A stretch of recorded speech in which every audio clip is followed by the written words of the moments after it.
Hello and welcome to easy learning smart learning. आज हम लोग data information and knowledge plus overview of database के बारे में डिस्कशन करेंगे, समझेंगे clearly what are data information and knowledge. So let's just begin. शुरू करने से पहले मैं आपको सिलेबस जो है, जो नॉर्मल यूनिवर्सिटीज़ का सिलेबस होता है, ये भी वही सिलेबस है कि यहाँ पे आपको डेटाबेस का ओवरव्यू मिलेगा, then data information knowledge, increasing use of data as a corporate resources. तो ये जो सारे टॉपिक्स होते हैं थ्योरेटिकल होते हैं और मैं इसे step by step one by one explain करने की कोशिश करूँगा। आपको अगर कोई भी डाउट आता है तो आप उसे कमेंट सेक्शन में बता सकते हैं। तो ये जो सिलेबस है ये बिगिनिंग है आपके डेटाबेस मैनेजमेंट सिस्टम का, और अगर आप इसे अच्छे से समझेंगे तो आपको डेटाबेस मैनेजमेंट सिस्टम के जितने मेजर टॉपिक्स हैं लाइक एंटिटी रिलेशनशिप मॉडल, जिसे ईआर डायग्राम या ईआरशिप मॉडल, ईआर डायग्राम बोलते हैं, ईआर मॉडल बोलते हैं। और दूसरा चीज़ है जैसे आपका नॉर्मलाइजेशन वाला चैप्टर हो गया, फिर आपके जो रिलेशनल अलजेब्रा है, क्वेरी प्रोसेसिंग है वगैरह, ये सारी चीज़ें तब समझ में आएंगी जब आप डेटाबेस का जो बेसिक कंसेप्ट है, बेसिक टर्मिनोलॉजीज़ हैं, उसको आप अच्छे से समझेंगे।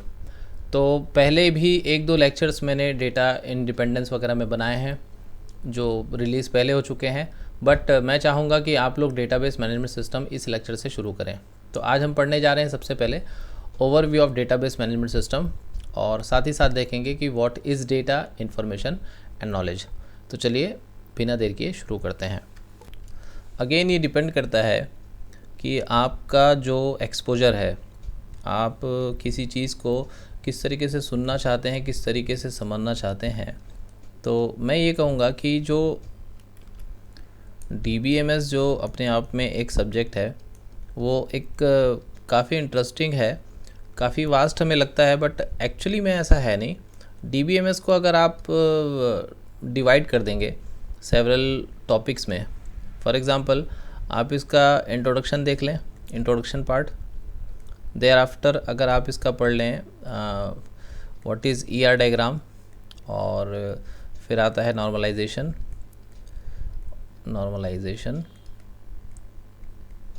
और नॉर्मलाइजेशन के बाद में ही अगर आप लास्ट में पढ़ते हैं, जैसे इसके बीच में अगर आप पढ़ते हैं रिलेशनल अलजेब्रा, तो इतना पढ़ने के बाद में मुझे नहीं लगता कि और आपको कुछ आगे पढ़ने की ज़रूरत है। अब आती है बात ही कि इन चारों टॉपिक्स को आप मेजरली अगर पढ़ लिए फिर क्या बचता है। तो उसके बाद में फिर आती है क्वेरी बनाना। क्वेरी जो है वो रिलेशनल अलजेब्रा के बेसिस पे बनती है। तो क्वेरी बनाने के लिए आपको क्वेरी प्रोसेसिंग पढ़नी पड़ती है, क्वेरी कैसे बनती है, क्वेरी क्या होती है वगैरह, ये सारी चीज़ें जो है क्वेरी प्रोसेसिंग वाले चैप्टर में हम देखेंगे। फिर आता है कुछ ट्रीज़ के कंसेप्ट्स हैं, कुछ मेमोरी के कंसेप्ट्स हैं, कुछ डेटा स्टोरेज से संबंधित टॉपिक्स हैं।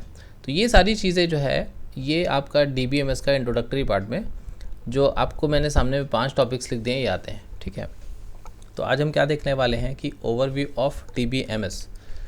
तो ओवरव्यू ऑफ DBMS को समझने के लिए हमारे पास में बहुत सारे टॉपिक्स हैं, तो लेट्स बिगिन। अगेन हम सबसे पहले अज्यूम करते हैं कि हमारे पास में एक सिस्टम है जिसे मैं कह रहा हूँ व्हाट इज़ DBMS। टॉपिक याद रखिएगा आप, हम क्या पढ़ रहे हैं, हम पढ़ रहे हैं ओवरव्यू ऑफ DBMS। तो आप चाहें तो इस डायग्राम को आप कोई भी एग्ज़ाम दे रहे हो उसमें एक्सप्लेनेशन के लिए थ्योरेटिकली इसे बना सकते हैं। देखिए DBMS कहाँ पे रन होगा, तो DBMS में S जो है वो सिस्टम है, डेटाबेस मैनेजमेंट सिस्टम में S का मतलब सिस्टम है। बट ये जो सिस्टम है ये कोई इंडिपेंडेंट सिस्टम नहीं है जो अपने आप में कैपेबल है खुद को रन करने के लिए। तो जाहिर सी बात है इसको चलाने के लिए आपको एक और सिस्टम की ज़रूरत पड़ेगी। वो सिस्टम कौन सा होगा, वो होगा हमारा ऑपरेटिंग सिस्टम, जिसे हम शॉर्ट में OS भी कहते हैं। तो हम यहाँ पे इसे OS से डिनोट कर दे रहे हैं कि DBMS जो रन होगा वो किस पे रन होगा, ऑपरेटिंग सिस्टम पे। अब इस ऑपरेटिंग सिस्टम में वैसे तो बहुत सारी चीज़ें होती हैं, ऑपरेटिंग सिस्टम भी अपने आप में एक बहुत बड़ा सब्जेक्ट है। जैसे कंप्यूटर सिस्टम आर्किटेक्चर भी एक सब्जेक्ट है, वैसे ऑपरेटिंग सिस्टम भी एक सब्जेक्ट है, और हमारे पास में एक और सब्जेक्ट आ गया DBMS। ना तो DBMS कहाँ पे रन हो रहा है, ऑपरेटिंग सिस्टम पे। इस ऑपरेटिंग सिस्टम पे क्या क्या चीज़ें होती हैं, इसे डिस्कस करने के पहले आप बस इतना समझिए, हमें हमेशा एक बात याद रखनी होती है कि हम किसी चीज़ को किस कॉन्टेक्स्ट में पढ़ाई कर रहे हैं। तो अभी जो हम पढ़ाई कर रहे हैं it is on the context of what, आपका DBMS है, ठीक है। तो DBMS के बारे में बात चल रही है, तो हम DBMS के कॉन्टेक्स्ट में देखते हैं कि ऑपरेटिंग सिस्टम के पास में DBMS से रिलेटेड क्या चीज़ें होती हैं। तो बहुत ही सिंपल सा इसका आंसर है कि ऑपरेटिंग सिस्टम के पास में होता है फाइल्स, और जिन फाइल्स को हम कहते हैं डेटाबेस फाइल्स। तो अगर आप यहाँ पे सिर्फ इतना ही लिखें कि what is this, this is just a database, तो भी गलत नहीं होगा, बिल्कुल सही जवाब है ये कि ऑपरेटिंग सिस्टम किसको स्टोर करके रखता है, डेटाबेस को। अब डेटाबेस क्या होता है, तो database is a collection of inter related information. ये हमें सभी को पता है कि व्हाट इज़ डेटाबेस। अब क्या होगा कि अभी हम किस तरफ पे जा रहे हैं, अभी आप देख रहे हैं कि हम इस डायरेक्शन पे बढ़ते जा रहे हैं, ठीक है। अब आती है बारी यूज़र की। यूज़र कौन है, DBMS के यूज़र, मतलब जो DBMS का इस्तेमाल करते हैं, जो डेटाबेस को ऑपरेटिंग सिस्टम के द्वारा और डेटाबेस मैनेजमेंट सिस्टम के द्वारा निकालने का काम करते हैं। तो ये काम जो है ये दो तरीके से होता है। आपने देखा होगा हमारे पास में बहुत सारी वेबसाइट्स होती हैं जिसमें हम रोल नंबर जैसे इनपुट करते हैं तो डेटा जो है वो बाहर आता है। उसी प्रकार से आपने ये भी देखा होगा कि कई बार हम कॉन्टैक्ट्स वगैरह फ़ोन पे स्टोर करके रखते हैं, उसे भी हम बाहर निकालते हैं। तो नाउ दो तरीके की चीज़ें मैंने बोली।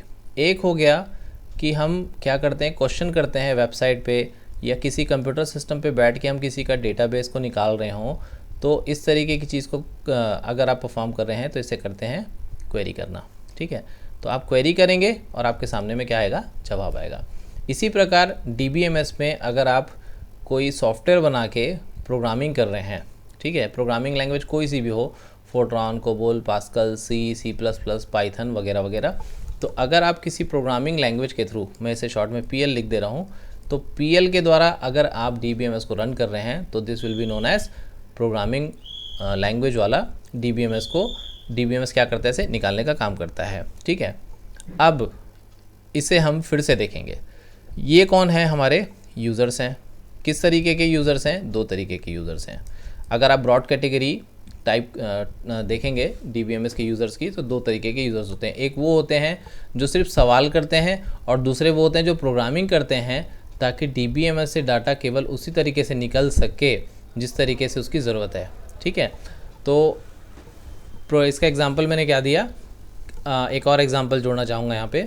जैसे आप प्रोग्रामिंग करते हैं कि एक इन्वेंटरी सिस्टम है जिसमें कितना स्टॉक मेंटेन किया गया है, इस तरीके का अगर आपको डाटाबेस मैनेजमेंट सिस्टम बनाना है तो आपको कौन से वाले पार्ट की ज़रूरत पड़ेगी, प्रोग्रामिंग लैंग्वेज की।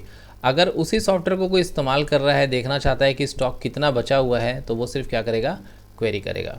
तो रोल नंबर यूनिवर्सिटी वाला प्रोग्राम बनाने के लिए आपको एक प्रोग्रामर की ज़रूरत पड़ेगी जिसे DBMS भी आता होगा, और जो सिर्फ उसे देखेगा वो देखने वाला यूज़र क्या कहलाएगा, क्वेरी करने वाला यूज़र कहलाएगा। तो इस क्वेरी को करने के लिए भी आपको कोडिंग खुद ही करके देनी है, मतलब सारा पार्ट जो है वो इस तरफ से डेवलप होगा। ये आपका डेटाबेस मैनेजमेंट का डेवलपमेंट हो जाएगा। एक सिस्टम बना के देंगे आप जिसे यूज़र जो है क्वेरी कर करके निकालेंगे। क्योंकि भाई देखिए, सामान्य जो यूज़र होते हैं, जो कंप्यूटर के प्रोग्रामर नहीं होते, उन लोग क्या करते हैं, किसी भी चीज़ को सिर्फ क्या करते हैं, देखते हैं, और जो इन्फॉर्मेशन से मांगी जाती है वो इन्फॉर्मेशन प्रोवाइड करते हैं। किसी को एडमिट कार्ड डाउनलोड करना होता है, किसी को फॉर्म भरना होता है, किसी को पिन कोड डालने से शहर का नाम चाहिए। तो ये सारी जो चीज़ें हम इंटरनेट पे डालते हैं, किसी के कंप्यूटर, लैपटॉप, फ़ोन पे डालते हैं, तो this is known as query. और अगर इसी चीज़ को आप डेवलप कर रहे हैं प्रोग्रामिंग लैंग्वेज के द्वारा, तो हम इसे क्या बोलते हैं, PL बोलते हैं, मतलब प्रोग्रामिंग लैंग्वेज के द्वारा DBMS सिस्टम को एक्सेस करना कहते हैं। तो ये है आपका डेटाबेस मैनेजमेंट सिस्टम का ओवरव्यू, कि डेटाबेस मैनेजमेंट सिस्टम अगर एक बार में आप देखेंगे तो आपको इस तरीके से डेटाबेस मैनेजमेंट सिस्टम क्लियर हो जाना चाहिए पिक्चर। तो ये है आपका ओवरव्यू ऑफ DBMS। अब अगला जो टॉपिक है हमारा वो बहुत ही आसान है, डेटा, इन्फॉर्मेशन एंड नॉलेज। तो चलिए उसे शुरू करते हैं। तो data, information and knowledge, normally ये जो टर्म्स हैं इसे हम एवरीडे लाइफ में यूज़ करते हैं। और यहाँ पे हम अगेन जो कॉन्टेक्स्ट है हमारा वो क्या है, DBMS के कॉन्टेक्स्ट में हम पढ़ाई कर रहे हैं, तो एक एक करके इन सारी चीज़ों को समझना ज़रूरी है। तो सबसे पहले आप ये देखेंगे कि what is data and when it's become information and when it becomes a knowledge.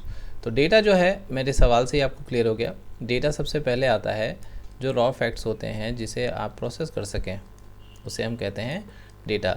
कभी कभी जब आपको ईंटा, पत्थर, गिट्टी वगैरह की ज़रूरत होती है जिसके द्वारा आप क्या बनाते हैं, मकान बनाते हैं, तो उसी तरीके से जो कंप्यूटर साइंस में, कंप्यूटर एप्लीकेशन में, इंफॉर्मेशन टेक्नोलॉजी में जो डेटा का योगदान होता है वो रॉ फैक्ट्स होते हैं। ये रॉ फैक्ट्स हमें कहाँ से मिलते हैं? ये रॉ फैक्ट्स हमें मिलते हैं वेबसाइट से, आप इसे इकट्ठा कर सकते हैं। दूसरी चीज़, आप सर्वे करते हैं, आप घर घर जाके क्वार्टर नंबर, स्टूडेंट्स का जाके रोल नंबर, फ़ोन नंबर, किसी का नाम, किसी का एज, किसी का जेंडर, किसी का किताब के में क्या क्या इंटरेस्ट है, इतनी सारी इन्फॉर्मेशन जो आप लेते हैं, इन सभी को हम क्या कहते हैं? डेटा कहते हैं। ये डेटा जो है ये ऑर्गेनाइज, यहाँ पे एक बहुत ही सिंपल सा वर्ड है, ऑर्गेनाइज्ड नहीं होते, ठीक है। तो जब तक इन्हें आप ऑर्गेनाइज नहीं करेंगे, तो मैंने जितने भी नाम लिए आप उसको रिपीट तो कर सकते हैं, but if it is not organise, अगर ये ऑर्गेनाइज नहीं है, व्यवस्थित नहीं है, सॉर्टेड नहीं है, तो आपके ये डेटा किसी काम के नहीं हो सकते, क्योंकि ये किसी को तब समझ में आएंगे जब आप इसको क्या कर दें? ऑर्गेनाइज कर दें। तो यहाँ से हमारा स्टेप नंबर 2 चालू होता है। इसके बाद में आता है इन्फॉर्मेशन। तो एक डेटा इन्फॉर्मेशन कब बन जाती है? जब ये क्या हो जाती है?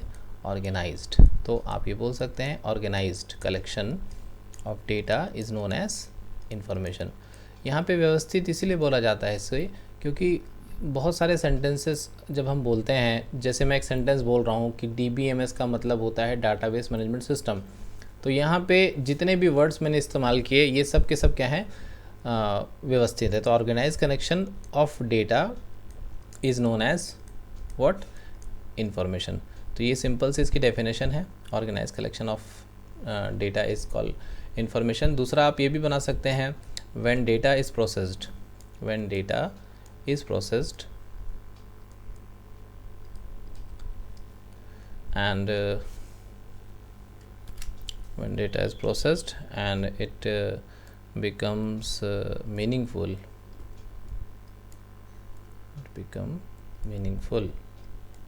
so it is known as information। जब आप डेटा को प्रोसेस करते हैं ताकि उससे कोई वैल्यू बन जाए तो उसे हम क्या कहते हैं? इन्फॉर्मेशन कहते हैं। तो ये 2 तरीके की डेफिनेशन मैं आपको दे रहा हूँ, दोनों में से जो भी आपको अच्छी लगे आप उठा सकते हैं, चाहे तो दोनों भी ले सकते हैं। अब बारी आती है तीसरी स्टेप की, व्हाट इज़ नॉलेज। तो नॉलेज जब तक आपको नहीं होगा तब तक आपका विजडम नहीं होगा। विजडम बहुत ही सिंपल सा वर्ड है, तो विजडम मैं पहले इसलिए बोल दे रहा हूँ क्योंकि जैसे यहाँ पे डाटा के बाद में इन्फॉर्मेशन लिखा था, या इन्फॉर्मेशन के पहले डेटा है, या नॉलेज के पहले इन्फॉर्मेशन है, तो नॉलेज के बाद में क्या होगा? तो नॉलेज के बाद में आएगा विजडम, ठीक है। तो नॉलेज आपका तब बनता है जब आपके पास में लॉट ऑफ इन्फॉर्मेशन अवेलेबल हो, ठीक है। बहुत सारी इन्फॉर्मेशन जब आप इकट्ठा कर लेते हैं तो इट मेक्स नॉलेज। तो इसका एक पिरामिड भी होता है, तो पिरामिड यहाँ पे मैं बना दे रहा हूँ। आप चाहें तो सीधा सीधा पिरामिड बना के भी डेटा, इन्फॉर्मेशन और नॉलेज और विजडम को एक्सप्लेन कर सकते हैं। बहुत ही सिंपल सा ये डायग्राम है। आपको सबसे पहले यहाँ पे डाटा बना देना है, डाटा लिख देना है, फिर ये इन्फॉर्मेशन हो गई। तीसरा हो गया नॉलेज, क्योंकि डेटा प्रोसेस होने के बाद इन्फॉर्मेशन का कलेक्शन से बनता है नॉलेज, और आखिरी में आता है आपका विजडम। तो ये जो डायग्राम है आपको याद रखना है। तो इस तरीके से हमारा यहाँ पे समाप्त होता है आज का लेक्चर, जिसमें हमने समझा overview of database management system और what is data, what is information and what is knowledge. So next lecture में मिलते हैं, जिसमें हम पढ़ेंगे कि जो ट्रेडिशनल फाइल सिस्टम होता है, जो ट्रेडिशनल फाइल डेटाबेस अप्रोच होता है, उसमें और डेटाबेस मैनेजमेंट सिस्टम में क्या डिफरेंस होता है। ये हमारा नेक्स्ट टॉपिक है। तो तब तक के लिए हमारे चैनल के साथ बने रहिए। अगर आप तक अभी तक सब्सक्राइब नहीं किए हैं तो प्लीज़ सब्सक्राइब करना ना भूलें। नेक्स्ट लेक्चर में मिलते हैं। See you soon. Thank you very much.